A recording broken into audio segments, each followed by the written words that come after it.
Nimit, can you tell us a little bit about the Voatz app and how you came up with the idea and what your goals were? Sure.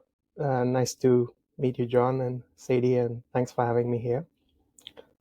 So Voatz began purely by accident. My brother and I were at a hackathon competition at South by Southwest several years ago in Austin, Texas.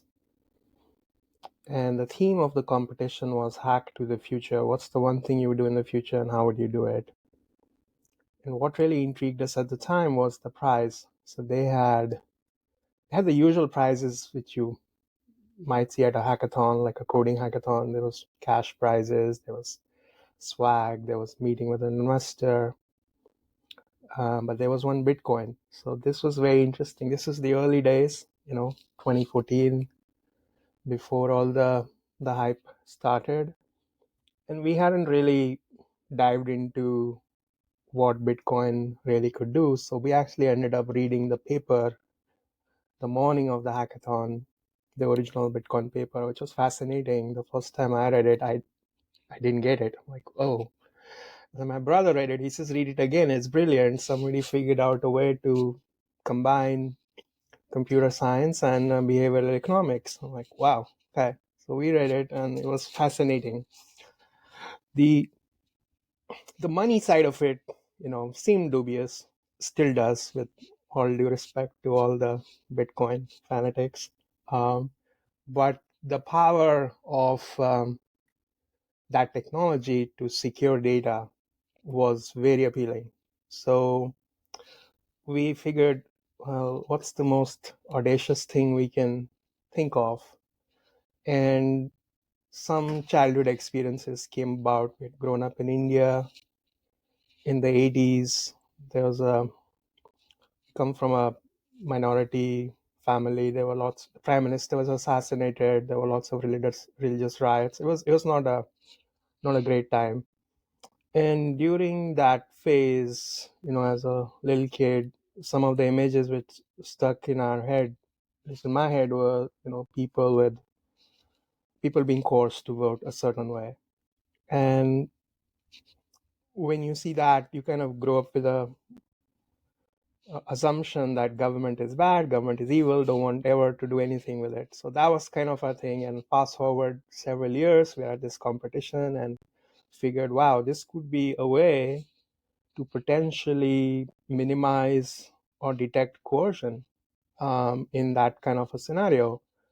And so that was kind of our initial thought. So we thought, okay, let's build something, and we ended up creating this audacious sounding election system that used smartphones, biometric security, real-time ID proofing, and then used the blockchain in a unique way to provide, security and in some cases combination of that, coercion, resistance, and then pitched on stage. There was pin drop silence. We figured we bombed. Nobody understood or got what we were thinking, but that's fine. That's what hackathons are for. But to our surprise, we won the first prize. So that was a little bit of a shock. And we figured, wow, let's go on a vacation. But I was like, no. We came back to Boston. We reached out to the investor who was also one of the judges. So we asked him, oh, okay, what's the plan? Are you going to give us money to build a company on this? And he said, no. He said, don't do it. I'm like, what do you mean don't do it? We just want, you just gave us the prize. You were one of the judges. He says, it's a cool idea, but they will never let you get it to market. It is such a hard space. There are a lot of opposing forces. So my advice would be don't do it. And we were like super depressed. That's not what we were looking to hear. Absolutely. So we pondered about it and then figured, let's do our own research. So we started reading about how elections are conducted in the US and other places and what's involved. Talked to a lot of people, talked to some political people on both sides of the aisle, talked to lots of voters, talked to some election officials. And the feedback was very interesting. Everybody said pretty much what the investor said. Don't do it, it's really hard. But then immediately after, they would say, I wish somebody could do it. So very like contradictory sentiments, which felt like maybe there's something there. It's worth a try, and hard things are hard things because somebody has to try them, and until you try them, you don't know if it's going to work or not. So that's kind of we convinced ourselves, and I ended up leaving my job, and next year we started building. We kept going to more hackathon competitions because we figured when you're not working, suddenly your bank balance goes down very, very quickly. For sure. So well, we need some money. Investors are not going to give us money because we don't have a product, and B, it sounds like a really tough space. So we went to a bunch of other competitions, basically coding competitions where they had prize money, at least like 5K or something. So it's worthwhile getting a cheap ticket to fly over, spend the weekend over there, sleep under the table at the hotels, and come back, hopefully some money. So we went to 11 over the next year and a half. We won 7. So that was our pre-seed money. And so we used that to build the product. 2016 summer, we had a beta product, and fortunately, we found our first customer here in Massachusetts. And that we did our first selection in the summer. And then later on that year, we were selected for the 2017 Boston Techstars Accelerator Program. So that was a big help. It helped us kind of officially break into the startup ecosystem, which can seem like an old boys club at times. Got some investors, and so that really helped, and that allowed us to build a team, and eventually raise a seed round at the end of 2017. And then 2018, as we got lucky, we got our first government client, which was the state of West Virginia. We did a pilot with them, midterm elections. So that's kind of how our journey began. And since then, we have now completed more than 132 elections in six countries now, and in the US it's been used in 5 states, in Canada in 15 cities. So slow progress, but it's like pushing a rock up the hill, but at least the rock is still going up. So Yeah, I'm sure it could certainly feel Sisyphean at times. So, what a fascinating story. I wasn't aware of any of that. So, I've got so many questions, but I want to comment. I think it's really interesting that you you didn't go into it with the idea of using blockchain technology, and it was the prize itself that exposed you to the idea of blockchain technology, and you realized the potential, and you then built a product from the ground up to win a competition. I think that is a really interesting chain of events. It seems almost like fate. So, tell me a little bit about what were some of the challenges that you experienced when trying to build it, and some of the challenges that you're facing now that you have an existing product. I think the biggest challenges were, I guess, convincing other people to help us, help in sort of financial ways, which is i.e., invest in the company as an investor, or help us in other ways to kind of open doors where we could potentially help the system be deployed. So that was very challenging early on. And I mean, it's hard to say pinpoint one particular reason. but it could be a host of reasons. A, it's a new technology. The election space is very conservative. The political space by itself is hugely skeptical. And after the events in 2016, I think the whole space became very, very, suspicious of several things. Whether it was based on fact and truth didn't really matter, because with the advent of social media and all these other communication channels, you no longer have a single source of truth, right? If you can say anything, enough people believe it, it becomes the truth, even though it Yeah. may not be the truth.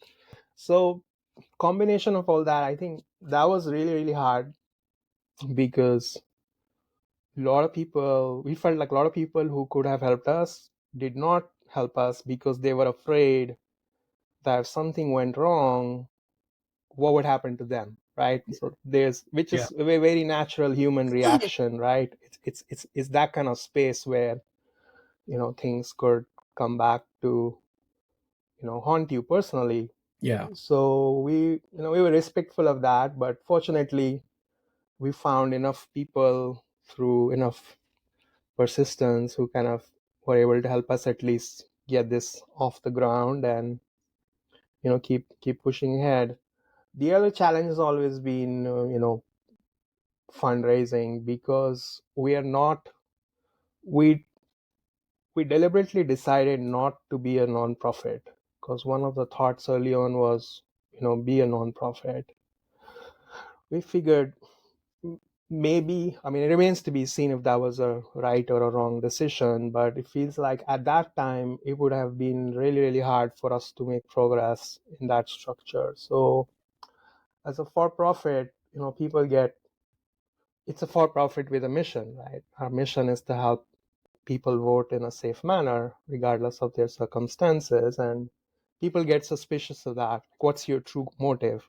Do you want to get someone elected? That's why you're doing this. And then we have to say, no, that's not our goal. We actually don't really care who gets elected. All we want is more people to vote, right? Yeah. So there's a lot of that. So the pool of people who can actually help you is actually smaller than might have originally been if it were a more normal startup thing we were doing. So that continues to be the case, but we just had to keep moving forward. The other challenge, which is kind of omnipresent, is kind of the cybersecurity space, because we live in a world where things are, what's safe today could easily be not safe tomorrow, right? It's that Yeah. kind of a world. So you always have to be, on on your toes and make sure you're ahead of the curve. And so those are, I'd say, ongoing challenges, having enough funds to keep the mission going and making sure you're on top of the security side of things, which, Absolutely. yeah. Yeah. So, it's funny, you had mentioned earlier how there are so many people that were telling you don't do this, don't do this, but at the same time would then say, man, I wish somebody would do this. And I feel like, as I've talked about similar ideas in the past, I get almost the same response, that people recognize the need that something like this needs to happen, and that change needs to happen. We need to have a better election system, and a better voting system, and a way for people to communicate with their representatives. And yet they seem so pessimistic and so discouraged by the idea that it's even possible. How do you feel like you've overcome those types of opinions? How did you convince people? I think one of the things we learned was we did not want this to be portrayed as, oh, we want to change, then we want to throw away the existing system, replace everything, and overnight have hundreds of millions of people use the system to vote, right? That's not the goal. That's not how we intend the technology to be rolled out. And the reason for that is, that wouldn't be the right way to do any technology, right? You just don't open up a new technology to, hundreds of millions of people for such a sensitive area, and B, the election space is overly conservative, right? Change takes a very long time. It's really hard to do change because there's so much institutional, inertia that, it's very hard to make all the pieces move the way you want to.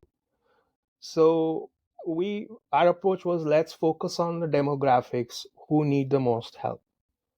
So that really resonated with some of the early clients because the one of the biggest demographics which is disadvantaged with the traditional way of voting is people who live overseas and voters from the military, their families, right? And then also voters with disabilities. And so focusing on that was sort of our approach. Let's go with that because these voters aren't voting. They aren't voting the traditional way.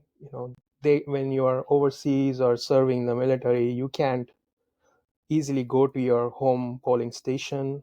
Mail may not work depending on where you are. And some states would offer you the ability to fax your ballot back or send it over email, which means it's no longer private. Plus, you have no idea whether it's actually going to get counted or not because somebody has to reproduce that ballot on a paper and then actually put it through the tabulator. So several drawbacks there. So we figured let's use that. That seems like a good place to begin, and that was our approach. So that helped, and I think we started a movement of sorts where almost every state now is considering alternative approaches to help military voters, voters with disabilities. They may not use our system, they may use other technologies, but at least I think we started that sort of movement from 2018 onwards, which is something positive to feel about. It didn't bring us any financial gains, but it helped the group of people who are most disadvantaged, which was our goal in the first place. So that was one way. The other way was to,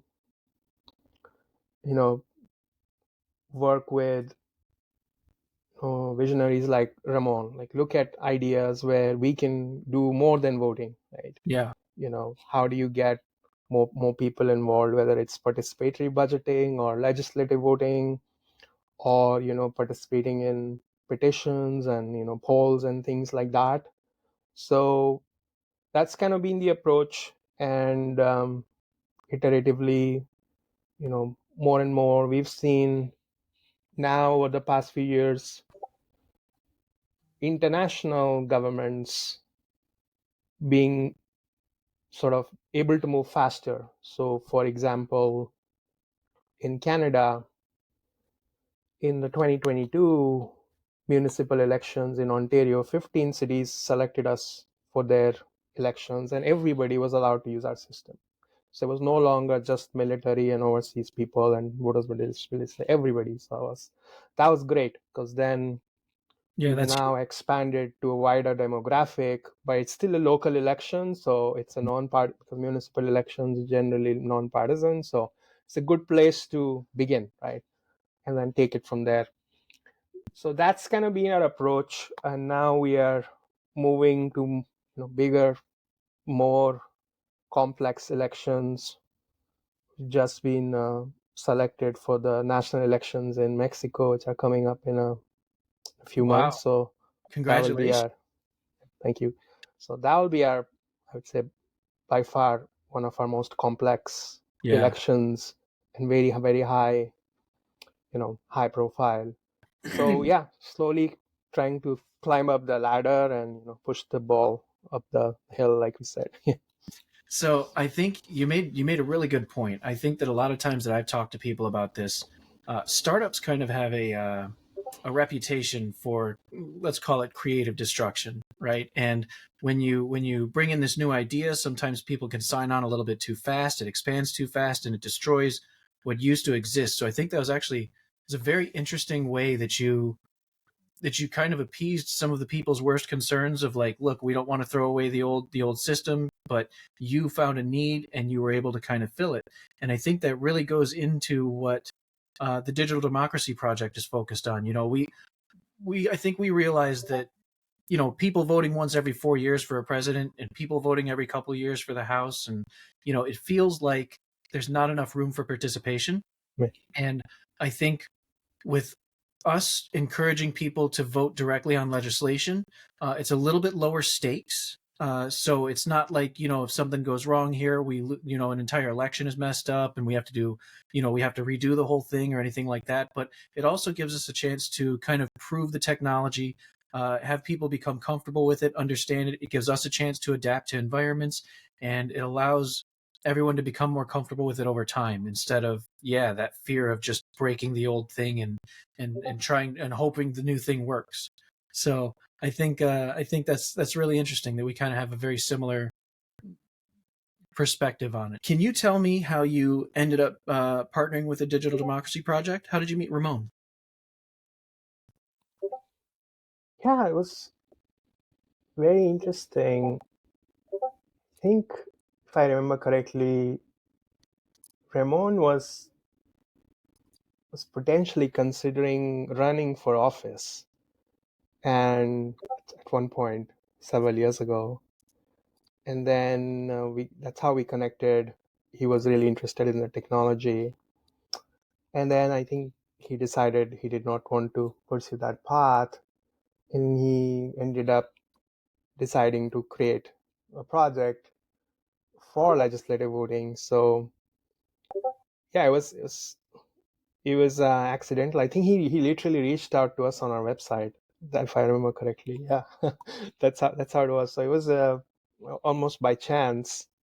We connected and had a really good conversation over a period of few months, and eventually, he had the sort of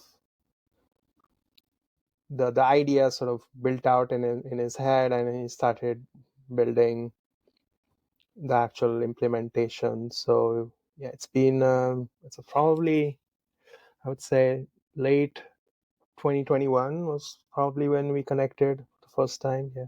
Wow, nice. Yeah.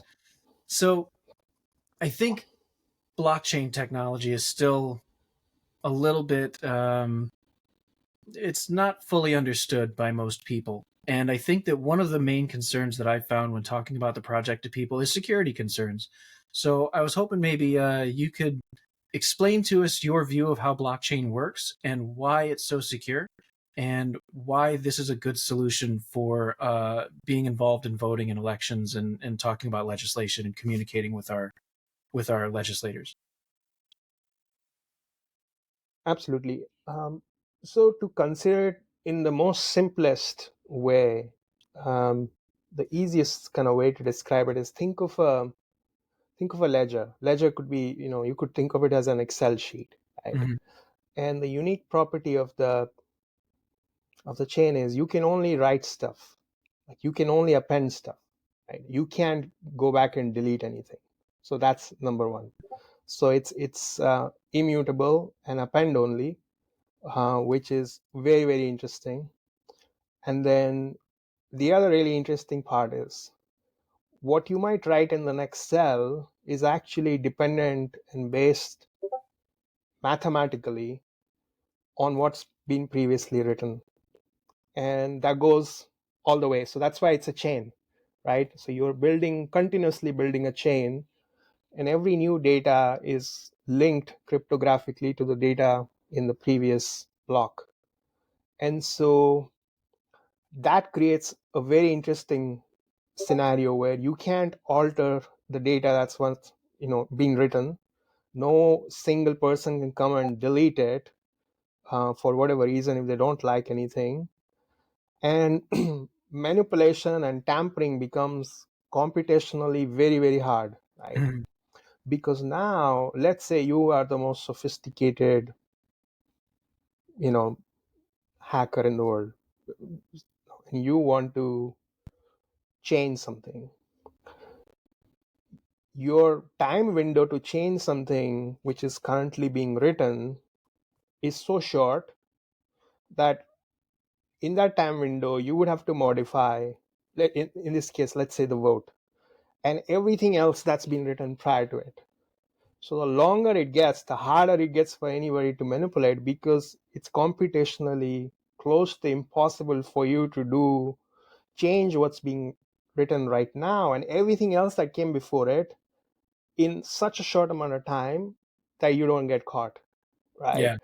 Yeah. So that's I think the most amazing thing about something like this, and that creates a lot of opportunities for data security. So a traditional database, however secure that database may be, there's always one person who's like the admin who has the ability to do whatever he or she wants, right? Hmm. Because in a distributed ledger scenario, no single entity has that capability, and deletion is not allowed, right?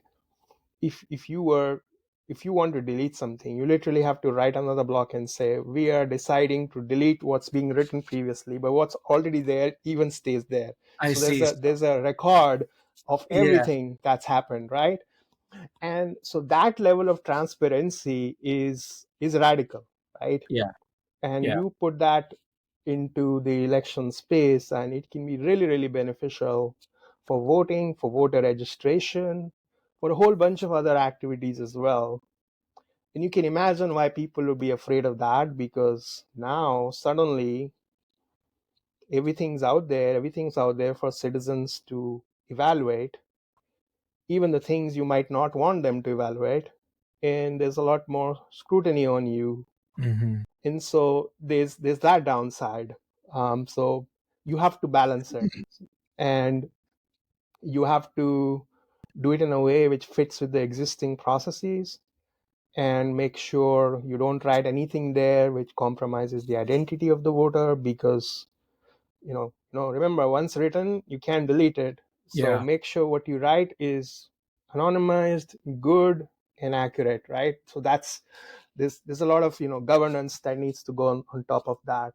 So that's kind of a sort of a relatively less mathematical way to describe it, and there's a whole series of math that backs this up. So if you are a geek or a math person, you can verify this through cryptography and make sure Yeah. everything's good. So I guess, okay, so if you were able to look at, I know that there's a really high level of encryption on the blockchain. Is there some way to look at the past ledger and then uncover people's identities or who they voted for or anything like that? Is there any way to look back into that old data and kind of, I guess, scrape or farm some type of information from it, some identifiable information from it? So if you write personally identifiable information over there, then yes, sometime in the future, which could be near, um, quantum encryption and new AI developments could make it, quantum computing and AI could really make it possible for all the current encryption algorithms to be broken, Yeah. right? Um, it's probably a few years away, but it could happen sooner. Um, and so if your security strategy is that we're going to write something sensitive to the blockchain and it's never going to be dug up, that's a flawed strategy, because some point in the future somebody's going to find it, somebody's going to break it.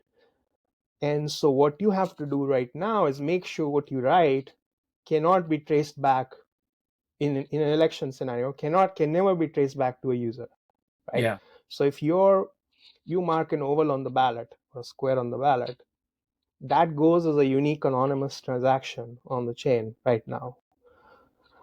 There is no way for anybody to come back and say that's John's ballot or that's John's oval. And as long as you follow that principle, then whatever happens in the future, you don't have to worry, because they can decrypt your ballot, they can see some anonymous person voted for measure XYZ. That's it.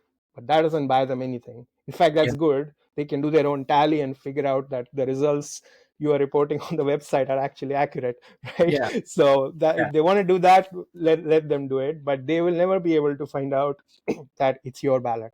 So that's the whole premise of it. If you write something personal over there, which and I feel like my personal feeling is we should not write any personally identifiable information to the Yeah. blockchain, especially a public chain or some chain which is going to be existing for a long time, because invariably that's going to get broken. Yeah. So I think that it's interesting that you almost designed this with the expectation that it eventually will be broken, which is why I presume that you check somebody's photo ID and you verify it against the voter database, and then you delete that information and you just assign them a unique code. And then that unique code can only be, let's say, decrypted to know that it was an actual person, but not who that person actually was. Right. That's very good. So you kind of beat me to it. I was going to ask you about how you felt about the possibilities with quantum computing on the near horizon and the rapid expansion of AI recently.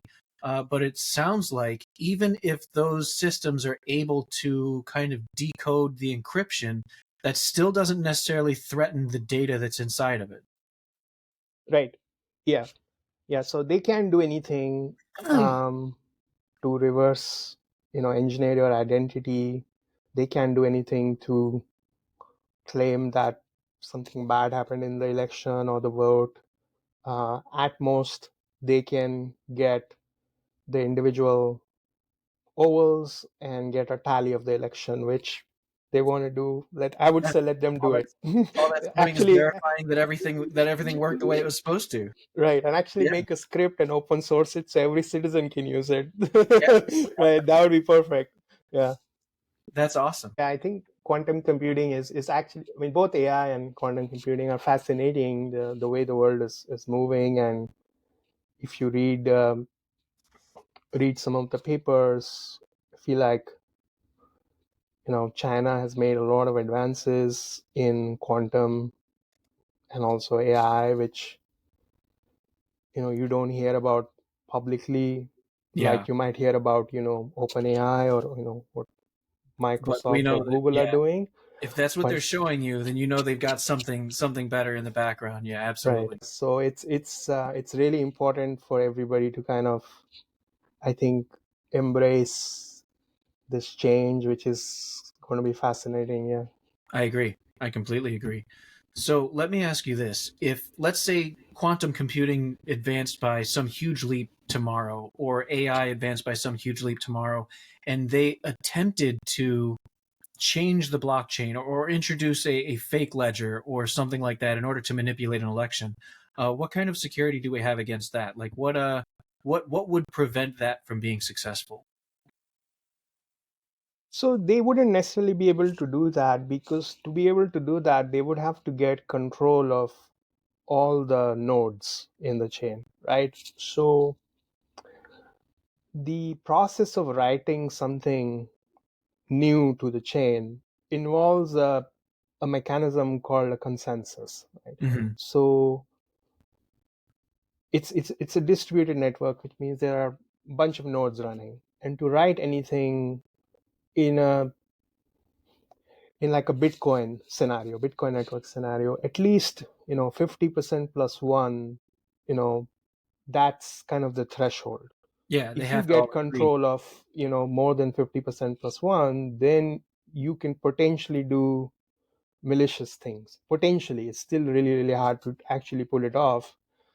In our network, the network we built, which is running on Hyperledger, you need 100% consensus, which means you, in order to put something fraudulent on the chain in an election scenario, you would have to convince the election officials, because they have a node. You would have to convince third party auditors. You would have to potentially convince both the major political parties and us as the provider, Voatz, Yeah. at least 5 entities, maybe more, all of which agree to collude to change one oval, and then theoretically it's possible. But the chances of all these people colluding is close to zero, as you know, right? Yeah, it's the There whole is no, balances. Yeah. yeah. Why would Voatz do that? It would be the end of the company, right? Yeah. The system survives on trust. If we do something like that, we lose trust and no one will use our system. So we have zero incentive to do that. Election official has zero incentive to do that because he or she gets caught, will lose their job, probably go to jail. Mm-hmm. The political parties who never really agree on anything, do you think they'll agree to create a fraudulent vote? No. So, as an independent auditor, like it's his or her job to make sure everything's good. Their reputation is built on that as well. They would not participate in fraud, right? So that's the incentive mechanism. You have removed the incentive for people to commit fraud at scale. And so how quantum computing cannot overcome that, right? Yeah, I totally agree. Yeah. I totally agree. And because of the way encryption works, not only would you have to change everything at this moment, but you'd also have to change the past ledger too, wouldn't you? Because the character that comes next is dependent on the character that came first or came before. Right. And somebody would catch you, right? Because the whole point of the transparency aspect of a ledger is that people can see what's happening. Mm-hmm. And so somebody will notice, hey, what's going on? And they'll catch you and you'll have a huge loss of reputation. And this is the end, right? So even if you were to figure out a way to do it technically, which itself is, a huge task, practically speaking, and Possible. yeah, it's as close to impossible as you can get. So that check and balance is what works really well, because you've now created an infrastructure or a mechanism where parties who never agree on anything are literally forced to agree on a piece of math, which is 1 + 1 = 2. And that's irrefutable. There's no arguing with math. For sure. Well, it's been a great talk, man. I think we've really learned a lot. And I think the way that you explain things really alleviated a lot of the security concerns that a lot of people might have initially. So, I'd love to join you again. And maybe sometime in the future, we'll talk a little bit more about some of the future goals, how it went in Mexico, things like that. And we wish you all the best.